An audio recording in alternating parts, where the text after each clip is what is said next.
Hi traders, welcome back to channel income. आज हम बात करने वाले निफ्टी और बैंक निफ्टी की। ट्रेडर्स, लास्ट डे जो फ्राइडे को बैंक निफ्टी और निफ्टी की मूव रही है वो बहुत ही स्ट्रेंज रही है।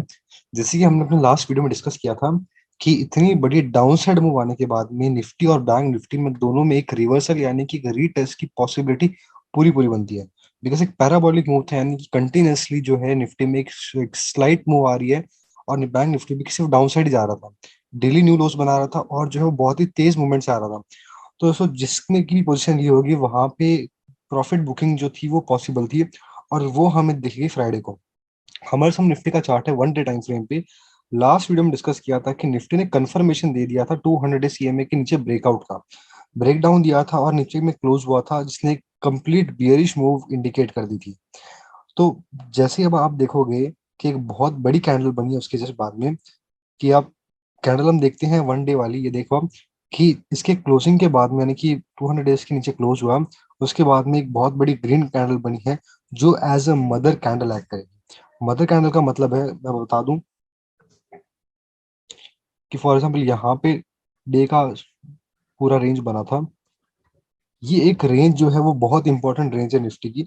ये रेंज ब्रेकआउट है ब्रेक डाउन ही डिसाइड करेगा निफ्टी का नेक्स्ट मूव। अभी तक बियरिश मूव था और अब हम एग्री करते बियरिश मूव पे, बट अब जो मूव होगा ये रेंज डिसाइड करेगा। यानी कि इस रेंज के अंदर क्या होता है, मोस्टली पॉसिबिलिटी है कि कुछ दिन तक अगर निफ्टी में अगर बियर्स ज्यादा एक्टिव नहीं हुए और जो कंटिन्यूस ट्रेंड जो अगर जो बुलिश वाला है यानी कि आज वाला, वो अगर रहता है तो ब्रेकडाउन दिख जाए ब्रेकआउट दिख जाएगा। बट वही बियर्स अगर एक्टिव हो रहे हैं और सेम पुराना वाला ट्रेंड अगर दिखे हमें जो काफी दिनों से चलता आ रहा है, उस केस में कंसोलिडेशन पॉसिबल है और मेजर केस में यहाँ पे कंसोलिडेशन होता है। बट बुल्स अगर स्ट्रांग हुए तो ही ब्रेकआउट है, यानी कि इसको ब्रेक करेगा तो हमें एक स्ट्रांग अपसाइड मूव दिख सकती है। और ये रेंज जो है वो एज सपोर्ट और रेजिस्टेंस एक्ट करेगा। यानी कि ये जो इतनी बड़ी मूव है इसका सबसे बड़ा रीजन है प्रॉफिट बुकिंग, और साथ में रिवर्सल दिखाए। प्लस जो है वो आरबीआई ने एक रेपो रेट हाइक किया था। तो मेजरली आरबीआई ने लास्ट टाइम जब रेपो रेट हाइक किया था उस टाइम जो है निफ्टी ने डाउन साइड दिखाया मूवमेंट।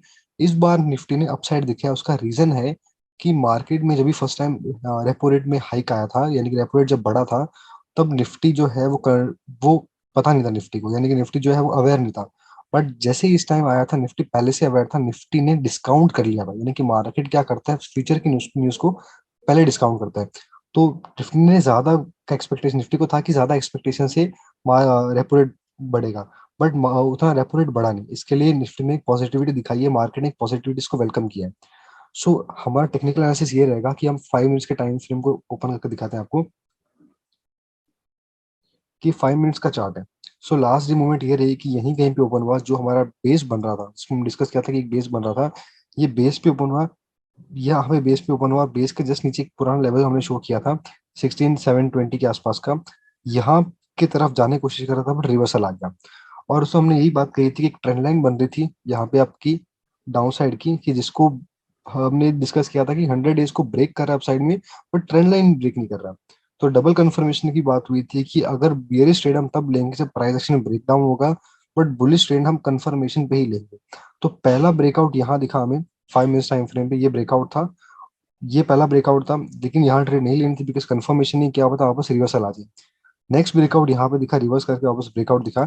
थर्ड ब्रेकआउट जो दिखा हमें ट्रेंड लाइन का दिखा, यहाँ पे कंफर्मेशन ब्रेकआउट था। बट स्टिल अगर हम लेवल्स को देखें तो 200 को भी हम वेट कर सकते थे। थर्ड जो ब्रेकआउट था वो मैं ये वाला दिखा। यहाँ पे निफ्टी ने 200 ईएमए और साथ में प्राइस दोनों को ब्रेक किया, प्लस 100 ईएमए ब्रेक किया हुआ ही था। यानी कि मूव थी वो काफी पॉजिटिव थी, और इतनी बड़ी अपवर्ड मूव आने के बाद में ये हल्का सा रिट्रेसमेंट जरूरी था। तो यहाँ पे ट्रेड बनती थी, ट्रेंड लाइन के स्टॉप लॉस लगा के। और यहाँ से आप देखिए ट्रेड जो ट्रेंड जो है वो कम्प्लीटली अपसाइड गया। नेक्स्ट हमारे रेजिस्टेंस जोन था जो पहले से बना हुआ है, यहाँ पे निफ्टी ने एक स्टॉप लिया क्योंकि यहाँ पे प्रॉफिट बुकिंग का जोन बनता था। तो इजीली अगर मैं बोलूँ तो यहाँ पे 942 से लेके अगर बात करें 160 की 200 पॉइंट की मूवमेंट, 200 पॉइंट की एक इजी मूवमेंट हमें मिल जाती। और बहुत ही स्ट्रेट फॉरवर्ड मूवमेंट थी, कोई भी वोलेटिलिटी थी, कोई भी ऊपर नीचे नहीं था, सेम एक डायरेक्शन में था, अपवर्ड डायरेक्शन में। तो बहुत इजी ट्रेड था। नेक्स्ट देखा हमारा एनालिसिस ये रहेगा कि यहाँ पे आपको देख गोल्डन क्रॉस दिख रहा है। हमने डिस्कस किया था इसके बारे में, गोल्डन क्रॉस आपने पुरानी वीडियो में देख सकते हो कि गोल्डन क्रॉस और डेथ क्रॉस जो है वो एक बहुत ही इंपॉर्टेंट लेवल्स होते हैं। और जब मूविंग एवरेज दिखाता है इसमें, तो एक अच्छी खासी डाउनसाइड और अपसाइड मूवमेंट को तय करता है। लास्ट टाइम जब डेथ क्रॉस हुआ था, यानी कि वो छोटी मूविंग एवरेज बड़ी मूविंग एवरेज छोटी को काटा है, इस साइड हुआ था। यहाँ पे डेथ क्रॉस होने के बाद आप देखते हो कितनी बड़ी मूवमेंट डाउनसाइड आई थी, कंटिन्यूसली डाउनसाइड जा रहा था।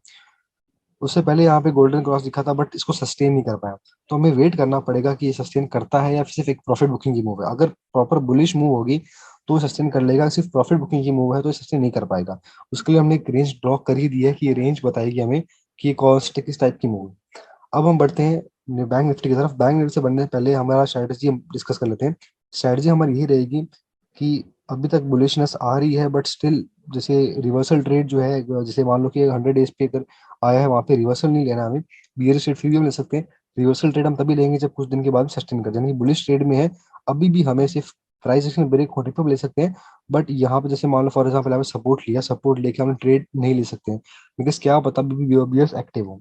और सेम वही स्ट्रैटेजी है, जब तक ये पूरा रेंज नहीं ब्रेक होता हम एक परफेक्ट मूव डिसाइड नहीं कर सकते हैं, बिकॉज ये एक शॉर्ट टर्म प्रॉफिट बुकिंग है या फिर लॉन्ग टर्म की बुलिश मूव है, ये कंफर्म होगा कुछ डेज के बाद। सो अभी की स्ट्रैटेजी हमारी वही रहेगी सेम। कितनी बड़ी मूवमेंट आई है, अगर डाउन साइड दिखता है हमें तो डाउन साइड ब्रेक होते ही लेना है हमें। अगर मूविंग एवरेज ब्रेक हुआ या फिर दोनों में से कोई भी मूविंग एवरेज ब्रेक होता है, और अगर दोनों पास में, दोनों को वेट ब्रेक करेंगे और वेट करेंगे ब्रेक होने का, दोनों में दूर है तो एक ब्रेक होते हैं हम क्या कर लेंगे, ट्रेड ले लेंगे। और सेम अगर प्राइस एक्शन के अगर हाईस तोड़ता है, अगर ये वाला हाई तोड़ता है तो हम बुलिश ट्रेड भी ले सकते हैं। नेक्स्ट बढ़ते हैं बैंक निफ्टी की तरफ। बैंक निफ्टी में भी हमारे पास में 1 डे का चार्ट है। बैंक निफ्टी में तो हम ऑलरेडी बुलिश थे, हमने ये डिस्कस किया था कि अब तक 50% मूवमेंट की रिट्रेसमेंट मूव नहीं आई है, यानी कि 100 डेज में अगर ब्रेक हो जाए तो 50% है हमारे पास में।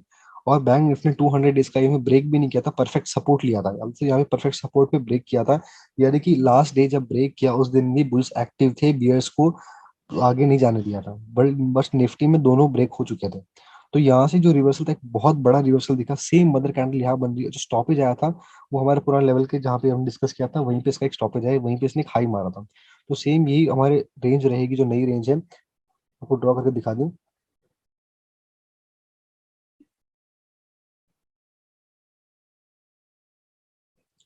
तो सेम हमारी यही रेंज रहेगी। इसी एनालिसिस में दोस्तों हम सिर्फ मंडे की नहीं, हम पूरे वीक का एनालाइज कर रहे हैं कि पूरे वीक में ये चीज चलेगा। डेली कैंडल पे हमें देखना है कि पूरे वीक में क्या हुआ है, इसको अगर ब्रेक करता है तो हम मान सकते हैं बुल्स एक्टिव है। फर्स्ट लेवल ये हमारा। नेक्स्ट लेवल जो मेजर लेवल बैंक निफ्टी में को फिबोनाची का ही लेवल है 39,600 का। एंड 39,600 को ब्रेक करेगा तो ये कंफर्म कर देगा कि इसका रिट्रेसमेंट वो है जो ऑलमोस्ट ऑलमोस्ट खत्म हो चुका है। अब बढ़ते हैं 5 मिनट टाइम फ्रेम पे। उससे पहले हम बात करें कि जो बैंक निफ्टी था उसमें इसको सपोर्ट ही लिया जा रहा था, और प्लस मूवमेंट अपसाइड बहुत ज्यादा थी, तो बैंक निफ्टी में जो है वो बुलिशनेस फिर भी काफी हाई है निफ्टी कंपैरिजन में लॉन्ग टर्म में। 5 मिनट टाइम फ्रेम ओपन करते हैं, उसमें क्या है। 5 मिनट्स का भी जो फ्राइडे का रहा है वो काफी निफ्टी के जैसा ही रहा है। लास्ट में एक इसने भी गोल्डन क्रॉस दिया है, सेम जो बेस बना था बेस के आसपास में से ब्रेक किया। ब्रेक करते इसने यहाँ पे लो बनाया, लो बना के फर्स्ट कैंडल की बात है, फर्स्ट कैंडल में लो बनाया, लो बनाते ऊपर अपसाइड जाना स्टार्ट किया। यहाँ फर्स्ट ब्रेकआउट था और प्राइसिंग को ब्रेक किया, डबल कंफर्मेशन किया, बट यहाँ पे थर्ड कंफर्मेशन दे दिया। यहाँ से ट्रेड बन रही थी बिकॉज इसने 100 डेज प्राइस एक्शन प्लस जो है 200 को भी ब्रेक कर दिया। जैसे हमने बार बार कहा था बुलिश ट्रेड तभी लेनी जब कंफर्मेशन हो। जब कंफर्मेशन मिल गया यहाँ वेट नहीं करना था, यहाँ पे ट्रेड लेनी थी। और ट्रेड लेने के बाद में यहाँ पे 38,100 से लेके 38,840 के आसपास में हाई मारा, यानी कि ऑलमोस्ट 600 700 पॉइंट्स की इजी मूव हमें मिल जाती है। सो लास्ट में बैंक निफ्टी की रेंज बनाई। कल की हमारी स्ट्रेटजी ये रहेगी कि फिलहाल इसी रेंज में है, यानी कि बहुत एक पैरेलल चेन से डाउन साइड आया, फिर एक कंसोलिडेट किया, बेस बनाया, वापस अपसाइड किया।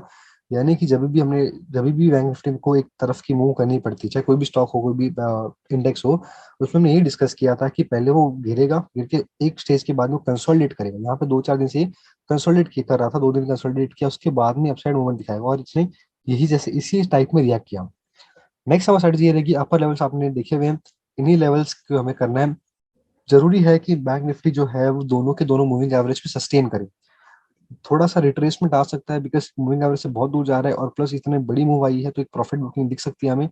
बट मेजरली बैंक निफ्टी में भी हमें बुलिशनेस दिख रही है, बट सस्टेन कर जाएगा अगर जो पूरा वीक है, अगर पूरा वीक इसके बाहर क्लोज होता है, पूरे वीक में कुछ कैंडल्स बाहर आई, कुछ की अंदर आएगी, पूरा वीक अगर इसके बाहर रहता है और लास्ट की वीक कैंडल इसके बाहर क्लोज होती है, देन ये पॉजिटिव सिग्नल होगा हमारे लॉन्ग टर्म के लिए। शॉर्ट टर्म के लिए यानी कि मंडे की ट्रेड के लिए सेम लेवल्स पे हमें ट्रेड करना है। बुलिशनेस बढ़ गई है तो हमें जो बुलिश ट्रेड भी अब आप ले सकते हो सिंगल कंफर्मेशन के साथ में। बट स्टिल रिवर्सल ट्रेड है, यानी कि सपोर्ट पे ट्रेड ले ली, उसको अभी अवॉइड करना है। एंड वही बियरिश ट्रेड, अगर आपको बियरिश ट्रेड दिखे, मूविंग एवरेज ब्रेक हो जाए, दोनों मूविंग एवरेज आपको ब्रेक होते हुए दिखे, तब आप एक बियरिश ट्रेड भी ले सकते हो। यानी कि ट्रेंड, आपको ट्रेंड के अकॉर्डिंग काम करना पड़ेगा, बिकॉज यहाँ पे जो है एक साइड में बायसनेस होके नहीं कर सकता। आप ये नहीं बोल सकते हो कि हमें सिर्फ बेयरिश ट्रेड लेनी है, बिकॉज कभी भी रिवर्सल दिख सकता है, जैसे कि फ्राइडे की चार्ट में दिखा। आई होप आपको वीडियो समझ में आया होगा। इनकेस आपको कोई भी डाउट है, आप हमारे टेलीग्राम चैनल सब्सक्राइब कर सकते हो, जिसका नाम है लर्नग्राम, जिसका लिंक डिस्क्रिप्शन में। Thank you.